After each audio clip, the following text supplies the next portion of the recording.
ఇక్కడ స్త్రీలు అని చెప్పబడ్డారు కానీ స్త్రీలలో మరి లాస్ట్ వచనం మనం చదివిన వచనంలో ఏముందో చూడండి. 9వ వచనం.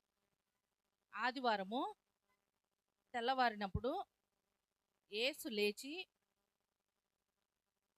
తాను 7 దెయ్యములను వెళ్ళగొట్టిన మగ్దలేన మరియకు మొదట కనబడెను.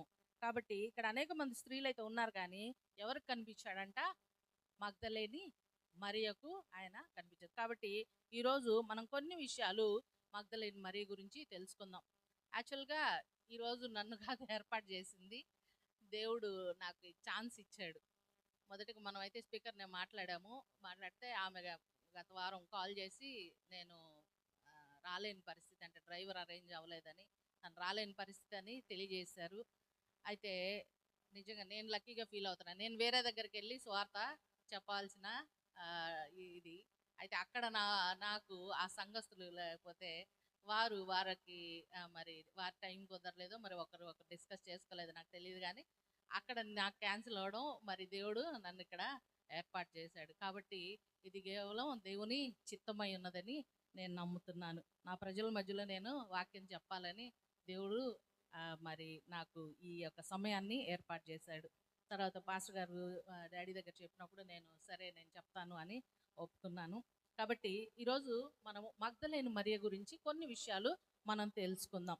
మరి యేసు జీవితము, మరణము మరియు పునరుద్ధానాన్ని గురించి 4 సువార్తల్లో కూడా మెన్షన్ చేయబడి ఉంది.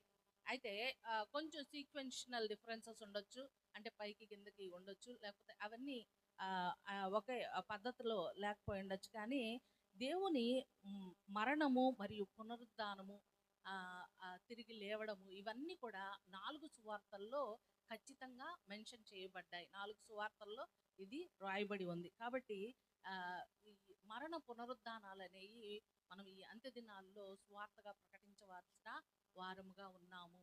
దేవుడు ఏ పని మీద అయితే ఈ లోకానికి వచ్చాడో, ఏ పనిని పూర్తి చేసి దేవుని దగ్గరికి వెళ్ళాడో, తిరిగి దేని కొరకైతే తిరిగి రాబోతున్నాడో వీటిని మనము ప్రకటించే వారంగా ఉండాలి. కాబట్టి ఈ విషయాలు మనం ఈరోజు తెలుసుకుందాం. అయితే మగ్దలేని మరియ గురించి మనకి కొన్ని విషయాలు తెలుసు. నార్మల్గానే ఆమె జీవితము చాలా భయంకరమైన పరిస్థితుల్లో ఉన్నప్పుడు యేసు ఆమెను కనుగొన్నాడు. ఆమె జీవితంలో మరి ఎంతో పాపయుక్తమైన జీవితం, 7 దెయ్యముల చేత పీడించబడుతూ మరి పాపయుక్తమైన జీవితంలో తను నలిగిపోతూ ఒక డార్క్ సిచ్యువేషన్లో ఆమె జీవించేటప్పుడు యేసు ప్రభువారు ఆమెని స్వస్థపరిచాడు. మరి ఆ దెయ్యముల నుండి ఆమెకి విడుదలను కలుగు చేశాడు. మరి ఆ దినం నుంచి కూడా మరి ఆమె జీవితము మార్చబడింది. ఆ తర్వాత ఆమె ఏ విధంగా జీవిస్తుంది అనేది అన్ని గురించి మనం తెలుసుకుందాం. మరి బైబిల్లో మగ్దలేని మరియ గురించి ఏమి రాయబడి ఉందా అంటే చూడండి, లూకాసు వార్త 8వ అధ్యాయము 1-2 వచనాలు మనం గమనించినట్టయితే, లూకాసు వార్త 8వ అధ్యాయము 1-2 వచనాలు. వెంటనే ఆయన దేవుని రాజ్య సువార్తను తెలుపుచు ప్రకటించుచు ప్రతి పట్టణంలోను ప్రతి గ్రామంలోను సంచారం చేయుచుండగా 12 మంది శిష్యులను, అపవిత్రాత్మలను, వ్యాధులను పోగొట్టబడిన కొందరు స్త్రీలను, అనగా 7 దెయ్యములు వదిలిపోయిన మగ్దలేనే అనబడిన మరియయు, హేరోదు యొక్క గృహ నిర్వాహకుడు కూజా భార్యయగు యోహన్నయు, సుసన్నయు ఆయనతో కూడా ఉండిరి. కాబట్టి ఆయన సువార్త ప్రారంభించినప్పుడు, యేసు ప్రభు వారు సువార్త ప్రారంభించినప్పుడు ఈ 12 మంది శిష్యులతో కూడా అనేక మంది స్త్రీలు, ఆయన ద్వారా స్వస్థపరచబడిన వారు, ఆయన చేత దెయ్యములు వెళ్ళగొట్టబడిన వారు, ఇంకా అనేక మంది స్త్రీలు కూడా మరి ఆయన సువార్తలో భాగముగా, లేకపోతే ఆయన సువార్త చేస్తున్నప్పుడు ఆయనకు పరిచర్య చేయుటకు ఆయనతో పాటు వారు ట్రావెల్ చేసిన వారిలో వారు ఉన్నారు. అయితే మరియా ఎటువంటి పరిచర్య చేసి ఉండొచ్చు అంటే, ఆమె గలిలయ సముద్ర పశ్చిమ తీరంలో ఉన్న ఆ మత్స్యకార పట్టణం, అంటే మగ్దలేని అనేది అది ఒక ప్రాంతం. దాన్ని బట్టి ఆమెకి మగ్దలేని మరియా అని పేరు వచ్చింది. మగ్దలేని అనేది ఒక ప్రాంతం. మరి ఆ ప్రాంతంలోని యూదా స్త్రీ ఆమె. అయితే ఆమె పేరు బైబిల్‌లో చాలా సార్లు రికార్డ్ చేయబడింది. ఇంకా చెప్పాలంటే చాలా మంది అపోస్తలుల కన్నా ఆమె పేరు దాదాపు 12 సార్లు సువార్తల్లో మరి ఆమెను మెన్షన్ చేసినట్టు మనం బైబిల్‌లో చూడొచ్చు. ఎక్కువగా మార్కు భక్తుడు మరియు లూకా ఈ విషయాలని ఎక్కువగా ప్రస్తావించినట్లు, అంటే మగ్దలేనే మరియ గురించిన విషయాలను ఎక్కువగా ప్రస్తావించినట్టు తన సువార్తల్లో ప్రస్తావించినట్లు మనము చూడవచ్చు. ఆమె ఏ విధంగా మరి దెయ్యముల చేత పీడింపబడింది, ఏ విధంగా వాటి నుండి దేవుడు ఆమెకి విడుదలను కలిగజేశాడు. ఇవన్నీ కూడా ఈ సువార్తల్లో మార్కు సువార్త, తర్వాత లూకా సువార్త మనం ఎక్కువగా గమనించొచ్చు. నేను ఇదివరకు చెప్పినట్లు ఆహ్, మొదటి శతాబ్దంలో స్త్రీలకి అంత ఇంపార్టెన్స్ అనేది లేదు. కాబట్టి ఆమె ఆల్రెడీ ఆహ్, ఇంపార్టెన్స్ లేని వ్యక్తి. ఒక మనిషిగా తీసుకున్నట్లయితే అంతగా ఇంపార్టెన్స్ లేని వ్యక్తి ఒక స్త్రీ. అయితే ఆమె ఇంకా ఆమెకి ఎడిషన్‌గా ఏమున్నాయి అంటే, ఆమె దెయ్యముల చేత పీడింపబడుతుంది. దెయ్యముల చేత పీడింపబడడం అంటే ఏంటి? మనం చూస్తున్నట్టు ఊగిపోవడము ఇవన్నీ కాదు గానీ, అనేకమైన చెడ్డ పనులు జరిగించడం, పాప కార్యాలు జరిగించడం. అంటే వారికి తెలియకుండా కొన్ని జరుగుతా ఉంటాయన్నమాట. సో, అలాంటి కార్యాలు మరి ఆమె ద్వారా జరిగించబడుతున్నాయి. ఆ దెయ్యములు ఆమెను ఆ విధంగా పీడిస్తున్నాయి. ఈ పరిస్థితుల్లో ఆమె మానసికంగాను, శారీరకంగాను ఎంతో అనారోగ్య పాలై ఉంటుంది కదా! మనం మెంటల్ డిజార్డర్స్ ఉన్న వ్యక్తులను చూస్తాం కదా! వాళ్ళు శారీరకంగా కూడా చాలా బలహీనంగా ఉంటారు. మీరు చూసారా? ఎవరన్నా మెంటల్‌గా కొంచెం డిస్టర్బెన్స్ ఉన్న వాళ్ళని మనం గమనించినట్లయితే శారీరకంగా గూడా వాళ్ళు చాలా బలహీనంగా ఉంటారు. మరి ఈ మగ్దలైన మరియ కూడా అటువంటి పరిస్థితులను అనుభవిస్తూ ఉండుండొచ్చు. అంతేకాదు ఆమె తన జీవితాన్ని కోల్పోవడమే కాదు గానీ, ఆహ్, ఇంకా ఆరోగ్యమును కోల్పోవడమే కాదు గానీ, గౌరవాన్ని గూడా అట్లాంటి వ్యక్తుల్ని ఎవరన్నా గౌరవిస్తారా? ఇప్పుడు అదిగో దారిలో కనిపించారనుకో, అదిగో పిచ్చోడొస్తున్నాడనో, పిచ్చిదొస్తుందనో, ఇంకా కుదిరితే రాళ్ళతో కొట్టడమో, అంటే వాళ్ళని ఏమన్నా చేసేస్తారని భయపడిపోవడమో, ఇలాంటి అంటే వాళ్ళకున్న గౌరవాన్ని కూడా వాళ్ళు కోల్పోతారు.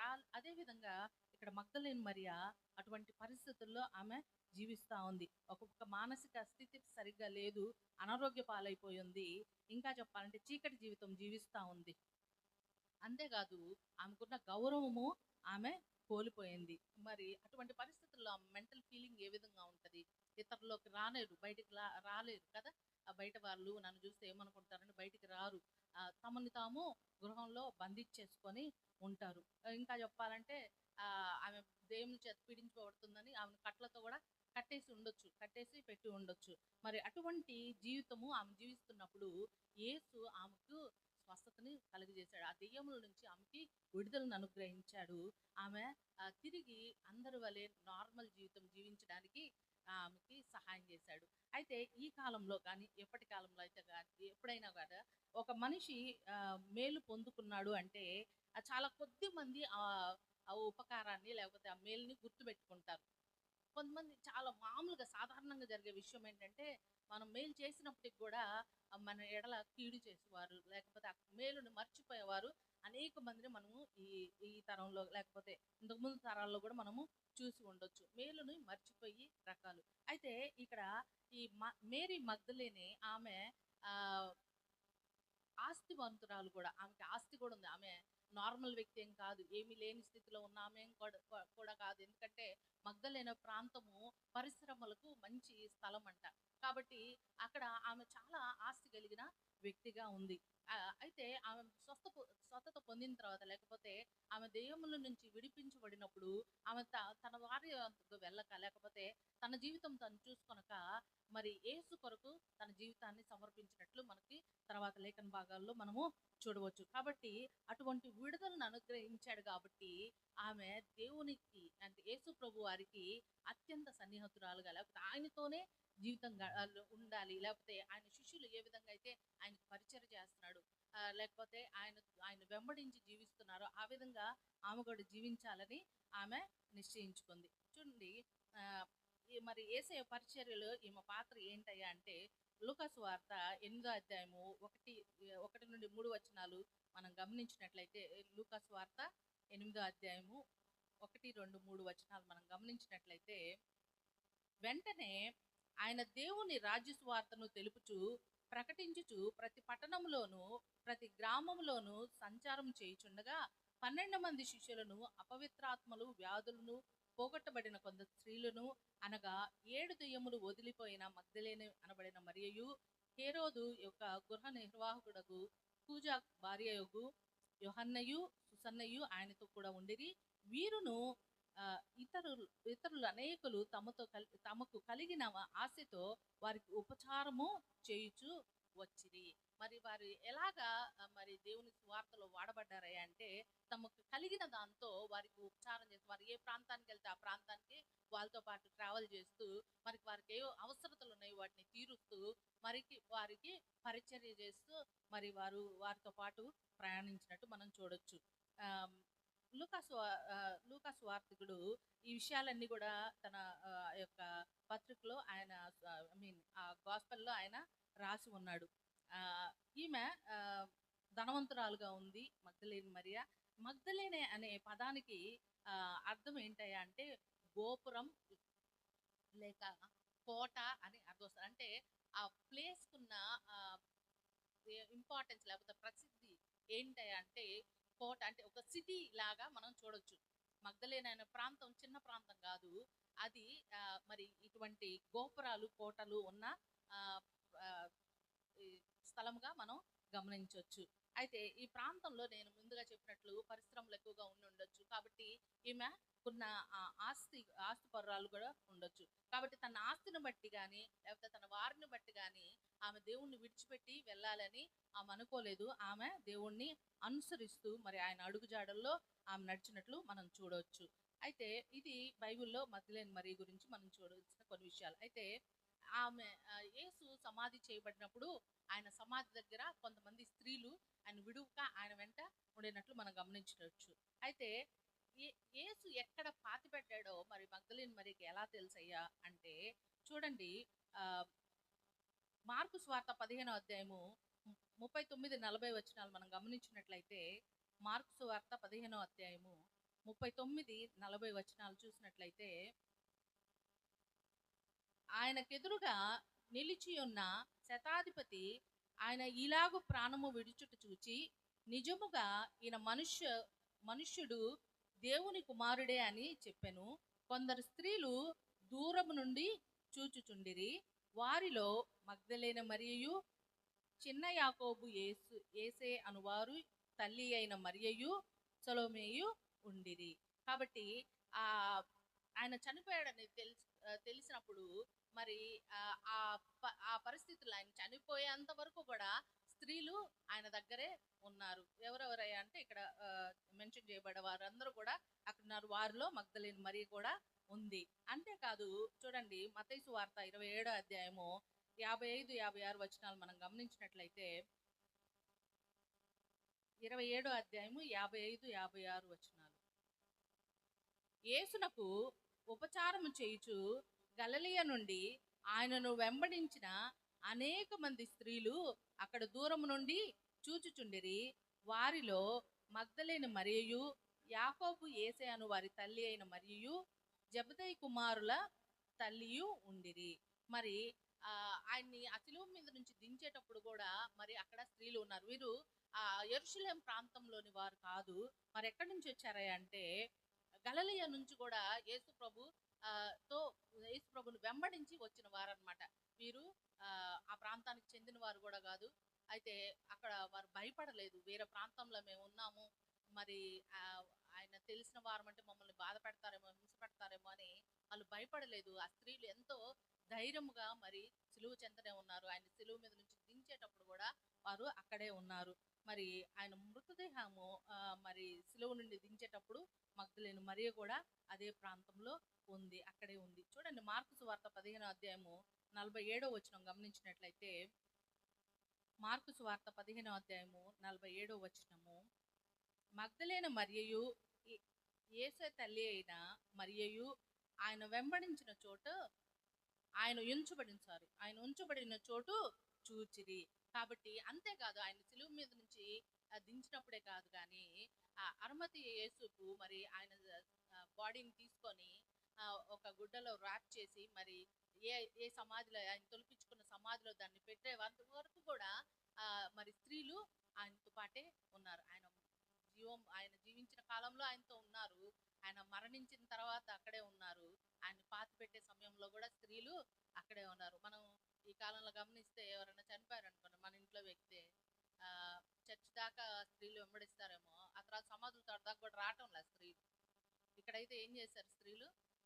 ఆ కాలంలో స్త్రీలకు ఇంపార్టెన్స్ లేకపోయినా, వారు అంతగా గౌరవించబడకపోయినా, వారు ఆయన్ని సమాధి తోట దాకా, లేకపోతే ఆయన సమాధి తోటలో పెట్టలేదు, ఆయన సపరేట్గా తొలగించిన ఒక ప్రైవేట్ దీంట్లో పెట్టబడ్డాడు, కానీ అక్కడ వరకు కూడా ఆయన్ని వెంబడించారు. ఈనాడు స్త్రీలు మరి ఆ విధంగా ఉన్నారా? లేరు కదా. అయితే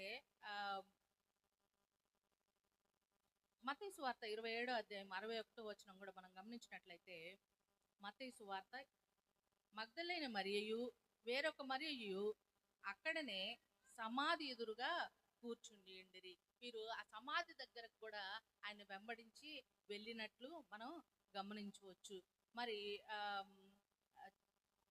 వారు ఆ ప్రాంతానికి కొత్త అయినప్పటికీ కూడా వారు యేసు ప్రభుని ఎక్కడెక్కడైతే తీసుకెళ్లారో ఆ ప్రాంతాలన్నీ కూడా వారు ఆయనతో పాటు తిరిగినట్లు మనం గమనించవచ్చు. కాబట్టి స్త్రీలు భయస్థులనో లేకపోతే ధైర్యం లేరు వారనో మనము చెప్పకూడదు. వారు చాలా ధైర్యం. అక్కడ యేసు ప్రభును వెంబడించిన తన శిష్యులన్న తను వదిలేసి వెళ్ళిపోయారేమో కానీ ఆయన ఆయన మరి ఆయన వెంబడించిన స్త్రీలు, ఆయన ద్వారా మేలు పొందుకున్న వారు ఆయన్ని వెంబడిస్తూ ఉన్నారు. ఆయన జీవంలోనూ ఆయన జీవించినప్పుడును ఆయన వెంబడించారు, ఆయన పరిచర్యలు ఆయన వెంబడించారు, తర్వాత ఆయనకి పరిచర్య చేశారు. ఆయన మరి ఎంత దూరం ప్రయాణం చేసినా ఆయనతో పాటు వారు వెళ్ళినట్లు చూడొచ్చు. అలాగే సిలువ చెంతన ఆయన మరణం పొందేటప్పుడు అక్కడే ఉన్నారు, ఆయన సమాధిలో పెట్టేటప్పుడు కూడా స్త్రీలు మరి అక్కడే ఉన్నారు. వారితో పాటు మగ్దలేని మరి కూడా ఉంది. అయితే చూడండి, లూకాసు వార్త 23వ అధ్యాయం 55వ వచనం కూడా మనం గమనించినట్లయితే, లూకాసు వార్త 23వ అధ్యాయము 55వ వచనము. అప్పుడు గలిలయ నుండి ఆయనతో కూడా వచ్చిన స్త్రీలు వెంట వెళ్ళి ఆ సమాధిని, ఆయన దేహమును ఎలాగూ ఉండెనో చూచి అక్కడ ఎలాగుందో చూడడానికి వెళ్ళారు. అయితే ఆయన్ని శుక్రవారం మనము చూసాం, గుడ్ ఫ్రైడే నాడు ఆయన్ని సిలువ వేశారు, ఆయన మరణించాడు. ఆయన మరణాన్ని వాళ్ళు ధృవీకరించారు. అయితే కొంతమంది దేవుని నమ్మని వారు చాలా క్వశ్చన్లు మరి మాట్లాడుతూ ఉంటారు. యేసు ప్రభు వారు మరణించలేదని, ఆయన కేవలం స్పృహ కోల్పోతే ఆయనకు బదులుగా ఇంకొకరిని చంపి సమాధిలో పెట్టారని, లేకపోతే ఆయన్ను బైబిల్ ప్రకారం మనం తీసుకుంటే అక్కడ కాపలాదారులు మరి కాపలా వాళ్ళని అబద్ధం చెప్పమని చెప్తారు. ఏమని చెప్పమని చెప్తారు?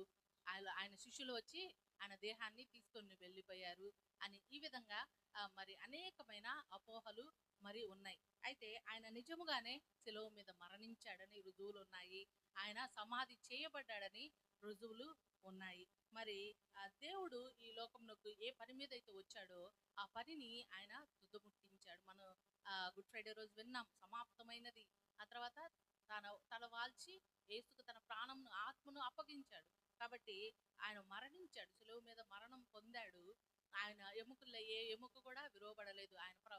ఆయన గురించి ప్రవచించిన ప్రవచనాలన్నీ నెరవేర్పుగా ఆయన మరి ఆ కార్యాలన్నీ శిలువ మీద జరిగించి మరి ఆయన సమాధి చేయబడ్డాడు. తిరిగి 3వ దినమున పునరుద్ధానుడై తిరిగి లేచాడు. మరి ఖాళీ సమాధిని చూసినప్పుడు ఆ స్త్రీలు ఎంతగా భయపడిపోయి ఉంటారు కదా. చూడండి, యోహాను సువార్త 20వ అధ్యాయము 11, 12, 13 వచనాలు మనం గమనించినట్లయితే, యోహాను సువార్త 20వ అధ్యాయము 11, 12, 13. అయితే మరియా సమాధి బయట నిలిచి ఏడ్చుచుండెను. ఆమె ఏడ్చుచు సమాధిలో వంగి చూడగా తెల్లని వస్త్రములు ధరించిన 2 దేవదూతలు యేసు దేహము ఉంచబడిన స్థలంలో తలవైపున ఒకడును కాళ్ళ వైపున ఒకడును కూర్చుండినట కనబడెను. వారు, అమ్మా, ఎందుకు ఏడ్చుచున్నావని ఆమెను అడుగుగా, ఆమె, నా ప్రభువును ఎవరో ఎత్తుకొని పోయిరి, ఆయనను ఎక్కడ ఉంచిరో నాకు తెలియలేదని చెప్పాను. మరి ఆమె అక్కడికి వెళ్ళింది, ఆ సమాధిలోనికి. ఇప్పుడు మనం ఇప్పుడైతే ఈ ఐస్ బాక్సెస్ వచ్చేసాయి కాబట్టి మనం బాడీని 1-2 రోజులు ప్రిజర్వ్ చేసి తర్వాత మనం పాతి పెడతా ఉన్నాం కదా. కాబట్టి ఆ పరిస్థితులు అప్పుడైతే ఆయన్ని సులువు మీద నుంచి దించిన తర్వాత వెంటనే, అంటే వాళ్ళకి పెద్దగా అవకాశం ఉండదు, ఆయన్ని తనివి తీరా చూసుకోవడానికి అవకాశం ఉండదు. ఆయన్ని తీసి సమాధిలో పెట్టేశారు, రాయి బొర్లించేశారు. కాబట్టి వీరు వెళ్ళి చూడడానికి వాళ్ళ ఆస్తి ఆడవడానికి కూడా సమయము వాళ్ళకి లేదు. ఇప్పటి కాలంలో అయితే మనం సమాధి చేసేంత వరకు కూడా మనం ఫ్రీజర్స్లో వాటిల్లో పెట్టి మరి మన ఏడుపు అయిపోయేంత వరకు కూడా మనం తనితీర ఏడ్చి మరి పాతి పెడతా ఉన్నాం. కానీ అప్పుడు ఇది లేదు. అంతేకాకుండా తర్వాత దినము సబాత్ దినం అయినందున వారు వెళ్ళి తిరిగి అక్కడ ఆయన్ని చూడలేని పరిస్థితి. కాబట్టి వారి ఆదివారం వరకు వేచి చూసి ఆగి అప్పుడు తెల్లవారక ముందే వారు మరి పరిగెత్తుకొని వెళ్ళి మరి చూడడానికి వెళ్ళారు. యూదా ప్రాంతంలో లేకపోతే యూదుల్లో ఒక దినము అంటే సాయంత్రము 6తో ముగిసిపోతుంది. ఒక రాత్రి ఒక పగలు కలిపితే వారికి ఒక దినము. మనకి పగలు రాత్రి కంప్లీట్గా 24 అవర్స్ ఉంటే వాళ్ళకి ఏంటంటే సాయంత్రం 6 నుంచి ఉదయము 6 వరకు రాత్రి, మళ్ళీ ఉదయం 6 నుంచి సాయంత్రం 6 వరకు వాళ్ళకి పగలు, ఆ విధంగా అనమాట. సో వాళ్ళకి 6 దాటితే రాత్రి అయిపోతుంది కాబట్టి, అంటే మరుసటి రోజు వచ్చేస్తుంది కాబట్టి వాళ్ళు ఏం చేస్తారంటే 6 లోపలే, అందుకే సాయంకాలమే ఆయన తీసుకెళ్ళి సమాధిలో పెట్టేసినట్టు మనం గమనించవచ్చు. కాబట్టి ఆయన్ను కంప్లీట్గా వాళ్ళు చూడలేకపోయారు. కాబట్టి వాళ్ళు ఎంతో ఆశగా ఆయన్ని చూడడానికి వెళ్ళినప్పుడు ఆ సమాధి తెరవబడి ఉంది, అక్కడ యేసు ప్రభు వారు లేరంటే వారు ఎంతగా బాధపడి ఉంటారు. ఆయనకి పుయ్యాలని అనేకమైన సామాగ్రి అంతా తీసుకొచ్చారు. ఆయన బాడీకి పూసి అంటే ఏం చేయాలి, ప్రాపర్ క్రిమిషన్ ఇవ్వాలి, అంటే ఆయనకి జరగవలసిన కార్యాలన్నీ కరెక్ట్గా చేయాలి. మనం కూడా చేస్తుంటాం కదా, స్నానం చేసి మంచిగా బట్టలు ధరింపజేసి కదా చనిపోయిన వారికి ఆ విధంగా చేస్తుంటాం కదా. అంటే మర్యాదపూర్వకంగా ఆయనకి చేయాలి అనే ఉద్దేశంతో మరి అక్కడికి వెళ్ళినప్పుడు ఆ సమాధిలో ఆయన లేనప్పుడు వాళ్ళు ఎంతగా కంగారు పడి ఉంటారు కదా. ఎవరు తీసుకెళ్ళిపోయారు, లేకపోతే ఏం జరిగిందో అంటే గెస్ కూడా చేయలేరు ఏం జరిగిందో అన్న పరిస్థితుల్లో మరి వారు అక్కడ ఉండొచ్చు. అయితే పునరుద్ధానం తర్వాత మగ్దలేని మరియ మగ్దలేని మరియ పరిస్థితి ఏంటయ్యా అంటే, చూడండి మార్క్స్ వార్త 16వ అధ్యాయం 9వ వచనం మనం గమనించినట్లయితే, మార్క్స్ వార్త 16వ అధ్యాయము 9వ వచనము, ఆదివారం తెల్లవారినప్పుడు యేసు లేచి తాను 7 దెయ్యములను వెళ్ళగొట్టిన మగ్దలేని మరియకు మొదట కనబడెను. కాబట్టి పునరుద్ధానుడై తిరిగి లేచిన తర్వాత ఆయన మొదటగా కనపడింది ఎవరికయ్యా అంటే మగ్దలేని మరియకు. ఆమె ఎంతో కంగారు పడిపోయింది. మరి ఎవరు రాయి దొర్లించారు, అది ఒక్కరి వల్ల కాదు, చాలా మంది దొర్లించి ఉండాలి, మరి ఆయన ఎక్కడికి తీసుకెళ్ళిపోయారు, మరి అది తెలిస్తే నేను వెళ్ళి ఆయనకి మర్యాదపూర్వకంగా ఆయన క్రిమిషన్ చేయొచ్చు. ఇవన్నీ ఆలోచనలు ఆమె మనసులో ఉన్నాయి. ఆయన తిరిగి లేచాడన్న సంగతి ఆమె, మరి లేస్తాడన్న సంగతి ఆమె మర్చిపోయిందేమో తెలియదు, కానీ మరి ఆ ఆలోచనలోనే ఉంది. అలాంటప్పుడు యేసు ప్రభు వారు ఆమెకి మొదటిగా కనపడినట్టు మనకి స్వార్త ప్రకటిస్తుంది. అలాగే చూడండి యోహాను స్వార్త 20వ అధ్యాయము 14 నుంచి 17 వచనాలు మనం గమనించినట్లయితే, యోహాను స్వార్త 20వ అధ్యాయము 14 నుంచి 17 వరకు, ఆమె ఈ మాటలు చెప్పి వెనక తట్టు తిరిగి యేసు నిలిచిండుట చూచెను, కానీ ఆయన యేసు అని గుర్తుపట్టలేదు. యేసు, అమ్మా ఎందుకు ఏడ్చుచున్నావు, ఎవరిని వెతుకుచున్నావు అని ఆమెను అడుగగా, ఆమె ఆయన తోటమాలి అనుకొని, అయ్యా నీవు ఆయనను మోసుకొని పోయిన ఎడల ఆయన ఎక్కడ ఉంచితివో నాతో చెప్పుము, నేను అతన్ని ఎత్తుకొని పోవుదునని చెప్పెను. యేసు ఆమెను చూచి మరియా అని పిలిచెను. ఆమె ఆయన వైపు తిరిగి ఆయనను హెబ్రీ భాషతో రబ్బూని అని పిలిచెను. ఆ మాటకు బోధకుడని అర్థము. యేసు ఆమెతో, నేను ఇంకను తండ్రి యొద్దకు ఎక్కిపోలేదు కనుక నన్ను ముట్టుకొనవద్దు, అయితే నా సహోదరుల యొద్దకు వెళ్ళి నా తండ్రియు మీ తండ్రియు, నా దేవుడును మీ దేవుడునైన వాని యొద్దకు ఎక్కిపోచున్నానని వారితో చెప్పమనెను. కాబట్టి అక్కడ జరిగిన సంఘటన అంతా మరి అక్కడ మనం గమనించవచ్చు. ఆయన అక్కడ దేవదూతల్ని చూశారు వాళ్ళు. వాళ్ళు చెప్తారు, ఇక్కడ ఆయన లేడు, సమాధిలో ఆయన లేడు, మీరెందుకు ఇక్కడ వెతుకుతున్నారు, ఆయన ఇక్కడ లేడు అని చెప్పినప్పుడు ఆమె ఎంతో బాధతో వెనక్కి తిరిగినప్పుడు అక్కడ యేసు ప్రభు వారు ఆమెకు కనపడి ఈ మాటలు ఆమెతో పలుకుచున్నాడు. ఎందుకు ఏడ్చుచున్నావమ్మా అని అడిగినప్పుడు ఆమె ఆయన్ని గుర్తుపట్టలేదు. ఆయన యేసు ప్రభుగా ఆయన గుర్తుపట్టలేదు. ఎందుకంటే ఆమె లాస్ట్గా యేసు ప్రభుని చూసినప్పుడు ఆయన ఎంతో గాయాలతో ఉన్నాడు కదా, మొత్తం గాయాలు ఉన్నాయి, ముళ్ళ కిరీటము, తర్వాత సంపూర్ణ బాడీ అంతా కూడా ఏ స్వరూపం కూడా లేకుండా చేసేసారు. కాబట్టి ఆయనలాగా ఆమెకి కంప్లీట్గా కొత్తగా నూతనంగా ఆమె కనిపించేసరికి ఆయన్ను గుర్తుపట్టలేదు. ఆయన ఏమనుకునింది, తోటమాలి అనుకొని, అయ్యా నువ్వేమన్నా ఆయన్ని తీసుకెళ్ళావా, తీసుకెళ్ళి ఉంటే ఎక్కడ పెట్టినావో చెప్పు, నేను ఆయన తీసుకెళ్తాను అని మరి అక్కడ ఆయనతో మాట్లాడినప్పుడు ఆమె గుర్తుపట్టులాగిన ఆమె నేత్రములు తెరిచి మరియా అని పిలిచినప్పుడు అప్పుడు ఆమె ప్రభుని అని పిలిచింది. అంటే బోధకుడా, వాళ్ళకి బోధించిన వాడిగా ఆయన ఉన్నాడు, వాళ్ళకి మాస్టర్గా ఆయన ఉన్నాడు కాబట్టి బోధకుడా అని అక్కడ ఆయన్ని సంబోధిస్తున్నట్టు మనం చూడొచ్చు. పిలిచి మరి ఆయన్ని ఆమె గుర్తుపట్టింది. యేసు తిరిగి లేచి ఉన్నాడని ఆమె తెలుసుకుంది. మరి ఆయన చెప్పిన విధముగా ఆయన చనిపోయి 3వ దినమున నేను తిరిగి లేస్తానని చెప్పిన వాక్కు ప్రకారము ఆయన తిరిగి లేచాడని ఆమె తెలుసుకుంది. మరి యేసు పునరుద్ధానాన్ని ఆమె కనుగొనింది. కనుగొనడమే కాదు, ఆమె తన సహోదరులు అంటే దేవుని శిష్యుల దగ్గరకు వెళ్ళి మరి ఆ విషయాన్ని వారికి తెలియజేసింది. యోహాను సువార్త 20వ అధ్యాయము 18వ వచనం మనం గమనించినట్లయితే, మగ్దలేనే మరియా వచ్చి నేను ప్రభువును చూచి తిని ఆయన నాతో ఈ మాటలు చెప్పనని శిష్యులకు తెలియజేశాను. మరి ఆమె వెళ్ళి మరి శిష్యులకి ఈ విషయము, నేను ఆయనను చూశాను, చూడడమే కాదు నేను ఆయనతో మాట్లాడాను అనే ఈ విషయాలను ఆమె మొదటగా వెళ్ళి శిష్యులకి తెలియజేసింది.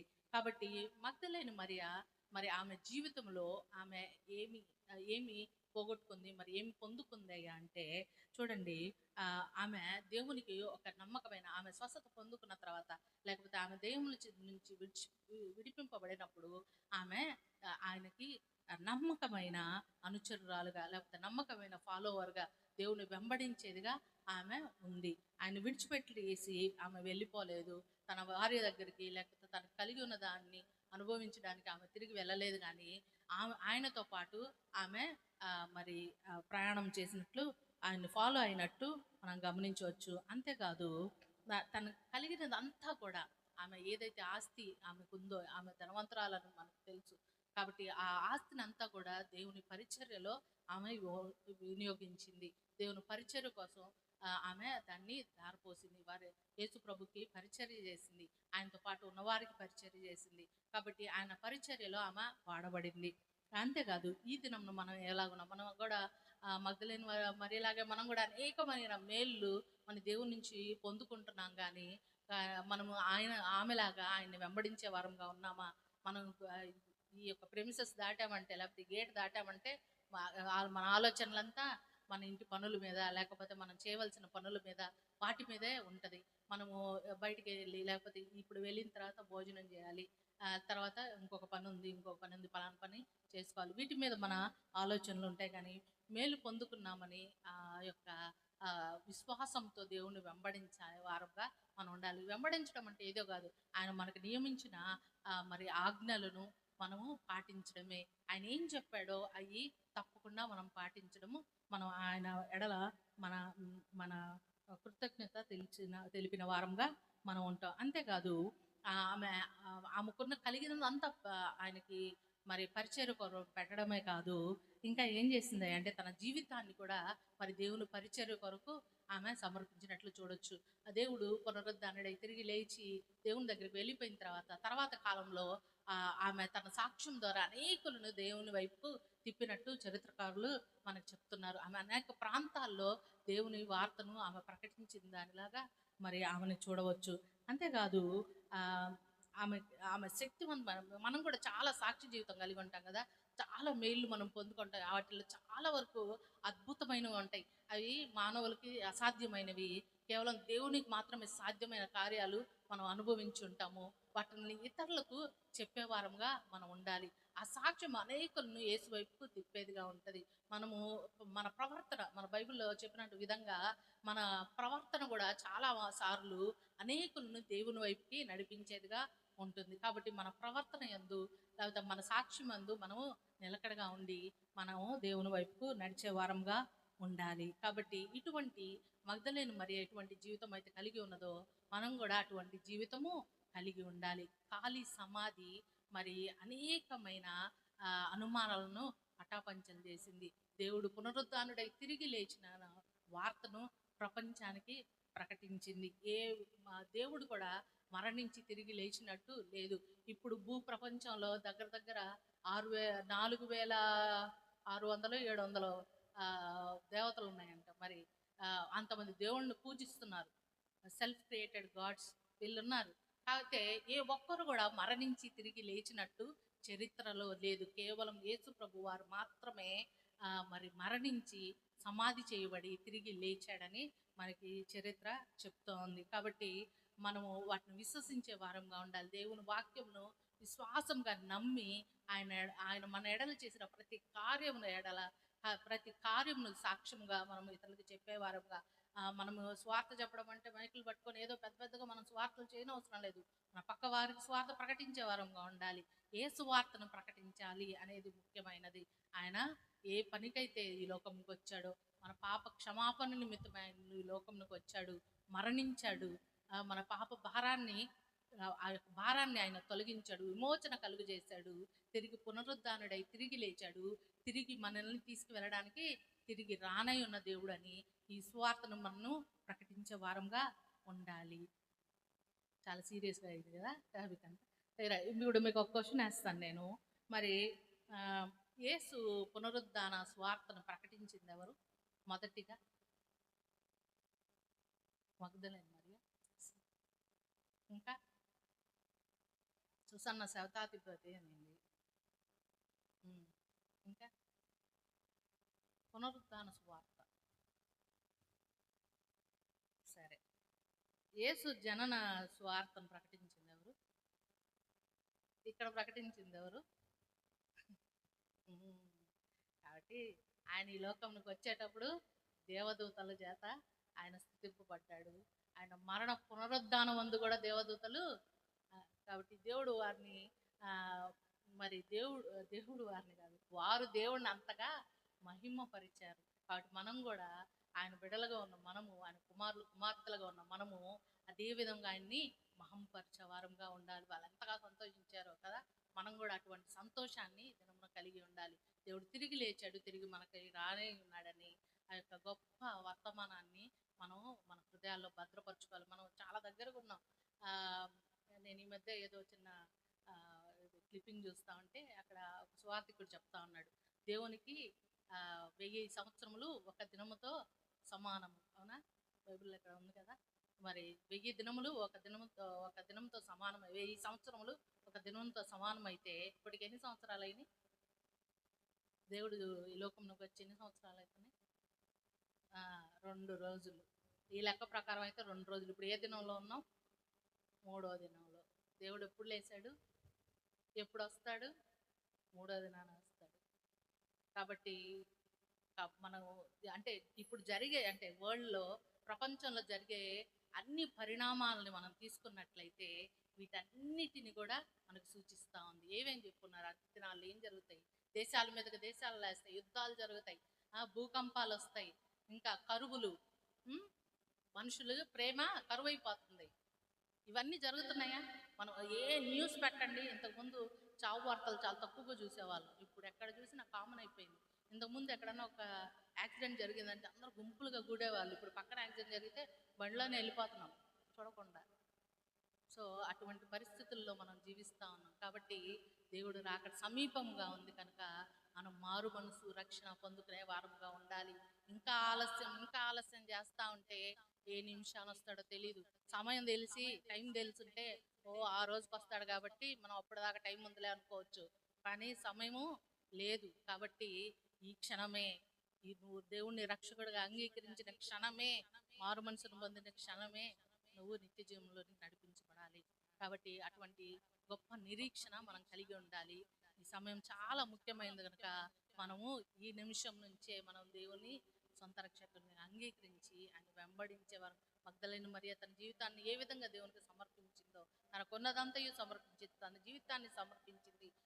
తన సొంత పనుల కొరకు తను వెళ్ళిపోలేదు, కానీ దేవుని పరిచర్యలో ఆమె వాడబడింది. ఆ విధంగా మనం అందరం కూడా ఉండాలని ఈ నిమిషాన్ని నేను మీకు మనవి చేసుకుంటూ ప్రార్థన చేసుకుందాం. ఈ వాక్యము మన హృదయాల్లో అనునిత్యము అనుక్షణము మనం చేసే ప్రతి పనిలోనూ ఆయన జ్ఞాపకం చేసుకొనచ్చు, ఆయన రాకడిని జ్ఞాపకం చేసుకొనచ్చు, ఆయన చేసిన మరి యొక్క త్యాగమును పునరుద్ధానాన్ని మనం జ్ఞాపకం చేసుకుంటూ ఉండాలి. ప్రార్థన చేసుకుందాం. మా గొప్ప ప్రభువా యేసయ్య, ఇదిగో తండ్రి, మా కొరకు నా దేవా తండ్రి, అయా మీరు లోకంలో జన్మించిన దేవా అయా, ఇదిగో తండ్రి, మా పాపముల నిమిత్తమైన తండ్రి అయా, మా పాప భారాన్ని మొత్తము తండ్రి ఆ సలువు మీద మోసిన దేవా, ఇదిగో నా దేవా, మాకు విమోచనను అనుగ్రహించిన గొప్ప దేవుడు అయ్యా, మరణాన్ని జయించిన గొప్ప దేవుడు నా తండ్రి, పునరుద్ధానుడివై తిరిగి లేచిన గొప్ప దేవుడు అయ్యా. ఈ వాక్యం నమ్మదగినది నా తండ్రి, నీ సత్య స్వార్థను తండ్రి మేము నమ్ముచున్నాము నా దేవా. ఇదిగో తండ్రి అయ్యా, మీ పునరుద్ధానాన్ని మేము జ్ఞాపకం చేసుకొని చుండగా నా తండ్రి మాలో నిరీక్షణను అనుగ్రహించండి. మీ కొరకు కనిపెట్టే వారంగా, మీ కొరకు ఎదురు చూచే వారంగా మేము ఉండుటకు కృపను అనుగ్రహించండి అయ్యా. ఇదిగో తండ్రి మమ్మల్ని మేము సిద్ధపాటు చేసుకొని తండ్రి సిద్ధపరచుకొంచు తండ్రి, మా మార్గంలో సరి చేసుకొంచు, మేము నడుచుకుంటూ కృపను అనుగ్రహించండి. అనునిత్యము తండ్రి అయా మీ సేవలో మేము ఉండటకు కృపను అనుగ్రహించండి. మా ఆలోచనలు మా తలంపులు మీవై ఉండటకు కృపను అనుగ్రహించండి అయా. అనేకమైన విషయములు మా హృదయంలో తిరుగుతున్నప్పటికీ నా దేవా తండ్రి అయా, కేవలము మీ మీద ఆధారపడే వారంగా అయా, మీ గురించి ఆలోచించే వారంగా మేము ఉండటకు కృపను అనుగ్రహించండి అయా. మీ పరిచర్యలో తండ్రి ఉపయోగపడటకు ప్రతి బిడ్డకి తండ్రి ఆ యొక్క జ్ఞానం అనుగ్రహించండి, ఆ శక్తిని అనుగ్రహించండి అయ్యా తండ్రి. ఇదిగో నా దేవా, మీరు తిరిగి రానై ఉన్నారు కనుక నా దేవా మీ కొరకు మేము ఎదురు చూచుచుండగా నా తండ్రి అయా, సిద్ధపాటు కలిగిన జీవితంలో మాకు అనుగ్రహించమని అయా తండ్రి, మీరు మాకు అనుగ్రహించిన వాక్యంను నా దేవా మా హృదయంలో మేము భద్రపరుచుకొచ్చు నా తండ్రి అయా. వాక్యానుసారమైన జీవితంలో మేము జీవించుచు నా దేవా, ఇదిగో తండ్రి బుద్ధి కలిగిన కన్నికల వెళ్ళి సిద్ధపాటు కలిగి మేము ఉండటకు కృపను అనుగ్రహించమని అయా. ఎత్తబడే సంఘంలో తండ్రి మేము ఉండటకు కృపను అనుగ్రహించమని, మా అందరి మీద తండ్రి మీ యొక్క పరిశుద్ధాత్మను కుమ్మరించి రక్షించమని మా ప్రభును తమ కుమారుడైన యేసుక్రీస్తు వారి పుణ్యనామమున బహువినంగా ప్రార్థన చేసి అడిగి వేడుకొంచున్నాము మా పరమ తండ్రి. ఆమేన్, ఆమేన్. మరి ఈ సమయాన్ని నాకు అనుగ్రహించిన పాస్టర్ గారికి మరి సంఘమునకు నా ధన్యవాదాలు తెలియజేస్తున్నాను. Thank you.